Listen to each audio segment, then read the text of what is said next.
How's it going, everyone? Javita here with another release overview, this time for 187, which will be release 188 when it hits live.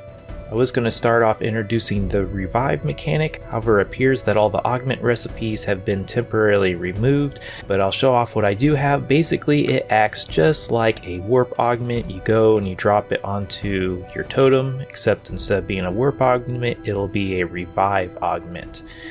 At which point your totem will kind of look like this, basically a laser pointer, and you'll be able to zap your allies back to life. From their perspective, they'll gain a new option to hold left mouse button to accept the revive, or they could choose to deny it and hold down the right mouse button to return to Sanctum as normal. It's pretty sweet. It's got an awesome animation on it. Oh, I got the chat window open. Oh, sweet, look at that!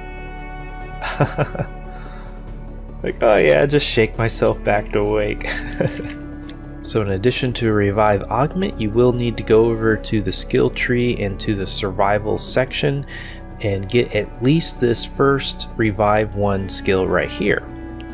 This basic revive ability revives the target with half health and stamina, as well as reducing their defeat penalty by 50% if they don't already have it over here. Furthermore, you can only use this every 10 minutes. This first branch over here will increase the revive health and stamina all the way up to 100%, as well as reducing the defeat penalty by 100%. So that is pretty awesome. And then over here we can reduce the cooldown all the way down to 30 seconds, so you could literally be a revive machine. Quite awesome. And just like the atlases and basically anything that acts like an augment, you can hit X to clear it out of the item. So pretty sweet. You can also do this, of course, with the revive augments, as well as all the new Slingbow Augments. Again, these have been removed from the testing server, so I can't show you the recipes. However, there is a whole slew of new ones ranging from extra damage, increased speed, critical strike effects, increased range, and projectile speed. So quite nice. So again, you can put these in a slingbow, and if you decide you want to take it out, just hit X and they'll pop right out. Pretty awesome. Although I have to say, while I like their effects, I'm not the biggest fan of them since they only last for 20 shots or 20 charges. So if you shoot this 20 times, the augment is used up, and then I guess you put another one on, or but hopefully later on maybe the higher level augments will have more charges, or it will apply for the durability of the item, something to that effect. But it is kind of cool that at least for 20 shots you can make those really count. So one of the major features of this patch is a completely reworked crafting system. Mostly the crafting does follow a similar flow, however many of them now take advantage of the new resources that drop off of the surface resources, as well as just about all the blocks have a chance to drop additional resources as well, including trees will now drop bark, leaves can drop fibrous leaves, and sand and rock will now drop oily fragments. So pretty awesome there. But just taking a look at some of these things, stone tools now require foliage. Moving on to metal. Metal tools now require glue instead of fossil extract, so will potentially make it a little bit easier to make metal tools, since fossil extract can be a bit scarce starting off. Iron tools are of course the same way. Moving on to alloy, instead of glue, it's basically a more advanced form of glue, so bonding agent, as well as cloth and sticks. Coming down to titanium, you then need enriched bonding agent. Gem tools require leather, and as well as enriched bonding agent and power. So you'll have to craft engines before you can craft gem tools. Coming down to gem weapons have the additional requirement of blast shards. These come from the elemental creatures, so in order to get a blast shard you would need to go to Adoween and fight the elemental creatures there. The gem bombs are also in the same boat as the weapons and requiring the elemental shards. Also, the progression of the machines have been swapped around a little bit. Basically, the compactor and mixer have swapped. So the mixer is now simpler to craft, just any base metal, ancient tech rignet, which is basically the tech fragments, and some stone. Whereas the compactor now requires alloy and tech components. So this should allow you to craft alloy tools faster, as well as craft food and brews much earlier, considering they are heavily dependent on the mixer. So pretty nice. In addition to all the changes to crafting, as well as the awesome new gadgets such as the Atlas and bombs, we now have new blocks as well, particularly new woods. So we now have refined versions of all the woods. So over here we have lustrous, moving on to twisted, and then ancient over here, and then on top we have the decorative versions. As you can see, the decorative versions line up to make pretty awesome designs, as well as the refined versions down here. One thing to note about the refined versions is that unfortunately they do not obey any of the block rotations. You can't say take this twisted design here and rotate it 90 degrees so it would be on its side. So that's a little bit unfortunate. However, it has the nice bonus that you really don't have to worry about putting these in the right way to get them to line up and make this beautiful pattern. These decorative blocks, however, they do follow the rotational rules, so that is quite nice. So this awesome star design, you could probably kind of, I don't know, turn it wrong side out and have it look different, basically. So speaking of which, I think I'll try that out. But also down here we have these awesome decorative gem blocks. These are crafted out of refined gems, and surprisingly enough, they still are subject to block distortion. So as you can see, they kind of warp up a little bit. If I replace this part of my decking, it would actually make them completely flat. But just an interesting little side note.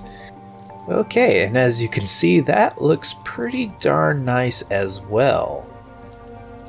That's kind of hard. I'm not sure which one I like better. Got this nice kind of almost octagon or almost circle, and then the other one of course was a star, so pretty impressed with the lustrous, I have to say.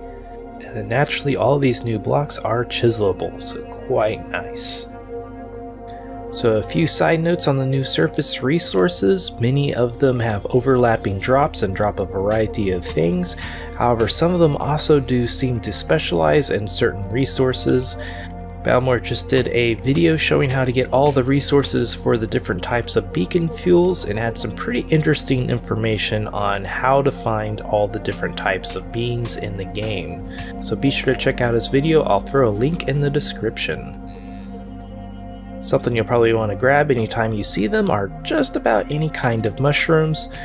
They are somewhat rare, and they are the only sources for the different orbs needed for crafting. So different mushrooms specialize in different types of orbs, and they all seem to favor different conditions. So it should be quite interesting for explorers and gatherers alike to discover all the new resources and the conditions that they favor.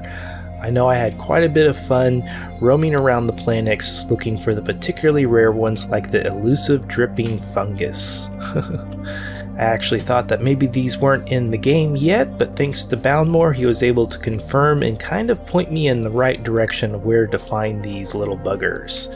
So thanks again, Boundmore.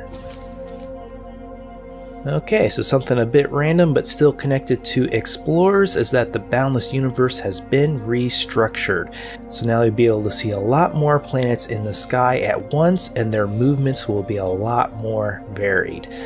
They also kind of offhandedly mentioned that this allows them to drop new planets into the Boundless universe and have them automatically placed. So it's pretty awesome, and kind of sounds like a hint to me that new planets might not be that far off. So moving on to some quality of life additions, there's some pretty awesome ones. For new players, probably the most apparent will be the beacon view. So now you can hit B by default to turn on beacon view. This simply allows you to view the plots. Also, switching to tools like plotters will turn this feature on automatically. So this should go a long way to help new players keep their early builds inside of their beacons as to not have them reclaimed by world regeneration. So quite nice. Another thing that I've mentioned in my introduction videos is now when you equipped a warp augment onto a totem and equipped it, it switches over to the heat map for beacons. It's already been mentioned by James that this behavior will be removed from the totem and applied to the beacon view. So instead of this functionality being tied to the totem, it will be tied to beacon view instead, allowing players when picking their location to still be able to see the terrain. So quite nice. Another amazing quality of life addition for anybody that uses alts is now you can switch alts by simply going to the character select and switching to that alt. As you can see, there's the play with this character. You mouse over and it switches over to a warning saying it'll take you to Sanctum. So you wait the normal 10 seconds. Once you arrive in the Sanctum, you will be on that character and you simply have to walk through the portal. I can't tell you how many times I've returned to Sanctum intending to switch characters, get to the Sanctum, forget what I was doing, and walk right back through the portal, failing to switch characters. So it's a little sad that apparently my attention span is not greater than 10 seconds, but now I don't have to worry quite so much about it. Pretty awesome. Another nice quality of life feature that I'm quite looking forward to is now when you have a charged Slingbow and you have the charge skill, it is much easier to rapid fire with it instead of charging it. As you may have noticed, if you use the charge skill on live, it's a lot harder to shoot rapidly with the charged Slingbows. As you can see now, it works quite nicely. Since we're talking about Slingbows, I'll throw in just a few changes that have been made to the creatures. In addition to all the new drops they now drop, the hopper blast radius is now dependent on the tier of the hopper, so the stronger the hopper, the bigger the blast radius.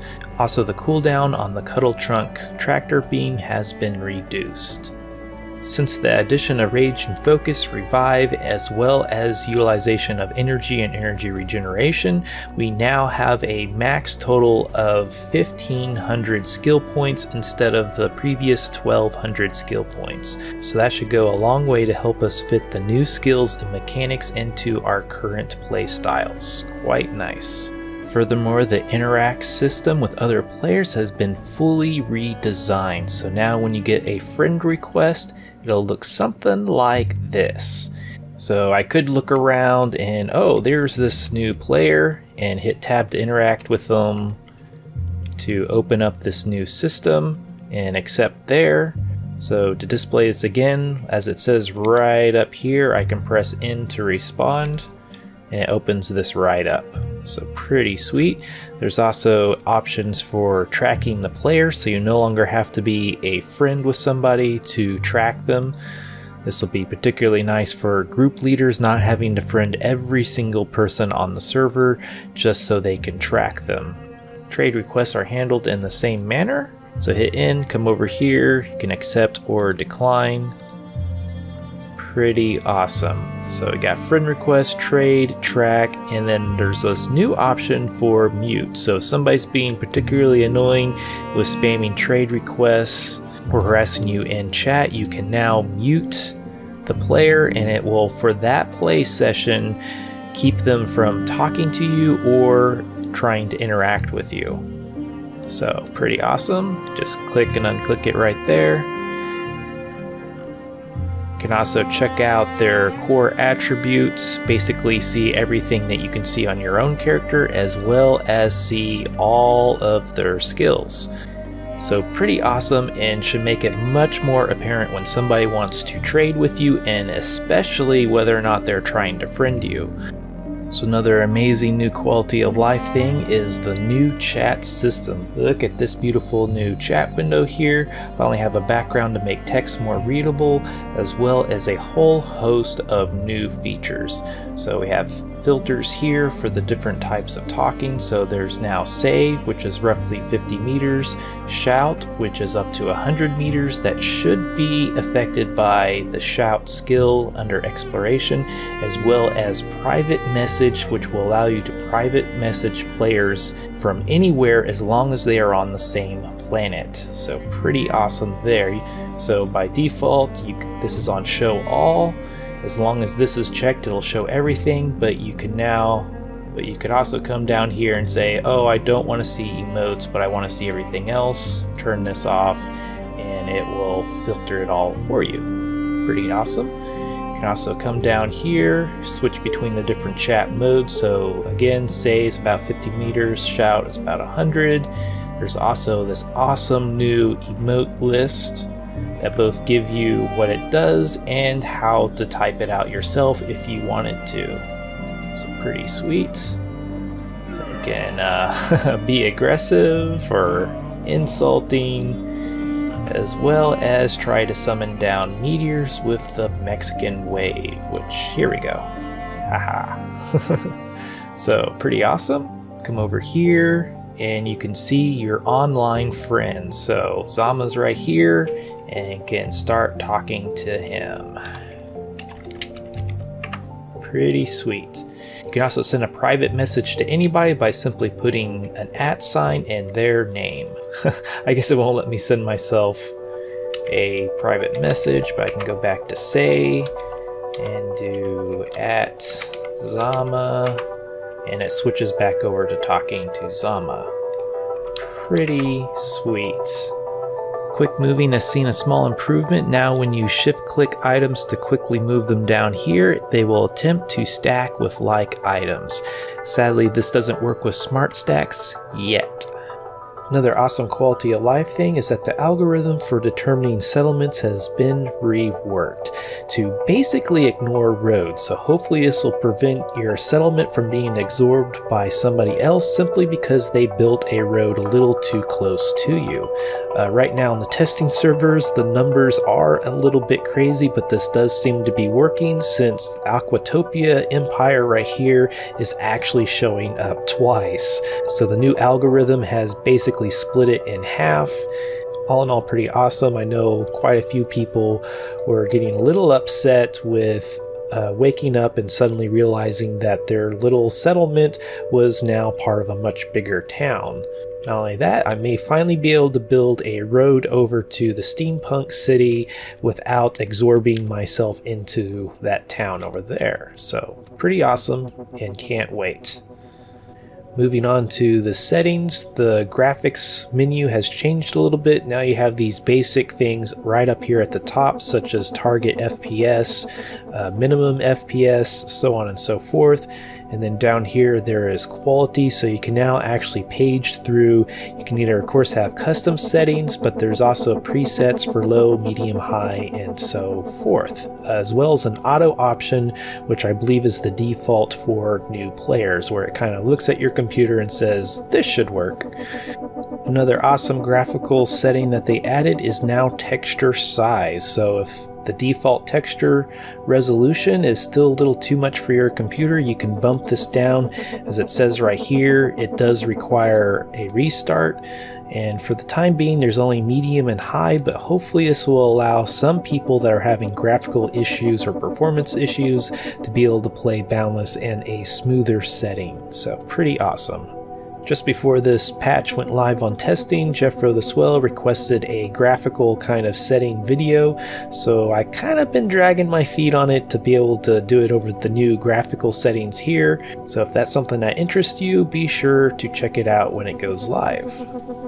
Okay, so a few things that weren't mentioned in the patch notes that I noticed at least is the new texture for lava. Admittedly, this is pretty hard to miss, but there's also a new texture for water as well.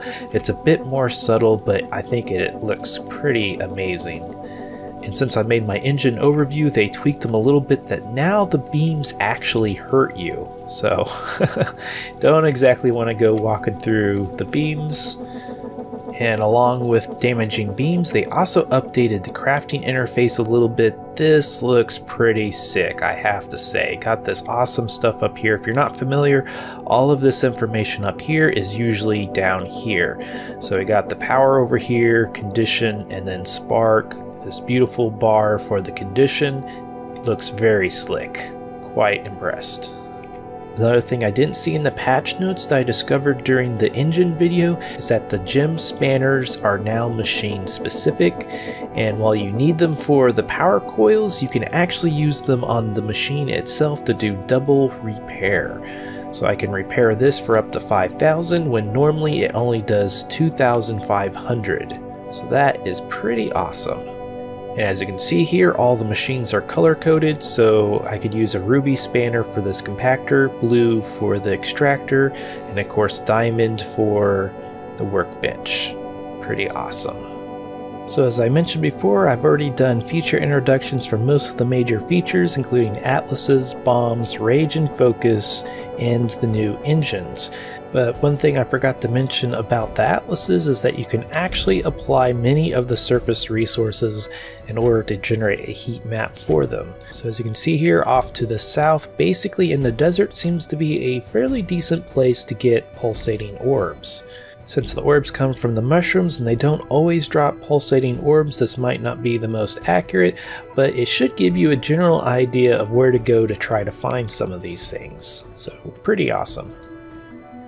And as you can see, flint can be found almost everywhere. So in addition to the new beacon view that allows you to visualize plots, beacon fuel has seen a bit of an update. Instead of just using leaves and different types of wood, now there is actual beacon fuels that are crafted. First one is very simple to make. It only takes 10 leaves, and from there they get a little bit more complex, but technically you only need the very first one, so it's a matter of convenience of whether or not you want the fancier fuels. This basically acts as kind of a progression gate to how long you can fuel a beacon. So the effect that this should have, so when new players join the game, initially they will be unable to fuel a beacon for excessive amounts of time, which will help prevent players from coming in, dropping a beacon in a crafting table and a whole heap of fuel in it, and then for 16-ish weeks it's stuck in the world whether they are playing or not. So I think that covers 187 pretty well. I'm pretty much chomping at the bits to get a hold of this. I've already experimented with ways of removing this old roof, and I can't wait to get a hold of these new woods to refurbish my home, particularly these lustrous woods. Over here I've already kind of tested it out here, and I think I'm going to do some combination of maybe the default lustrous, the decorative lustrous, making some pretty awesome designs, and of course the refined. And I might do something like maybe the twisted for the roof, I'm not quite sure, but I've been looking at this roof for quite some time now, and yeah, I need to do something with it. It's boring, so... This was Javita, thanks for watching. Be sure to hit that like button if you enjoyed this video, subscribe if you want to see more like this, and if there's anything you didn't like, please let me know down below. Until next time, peace.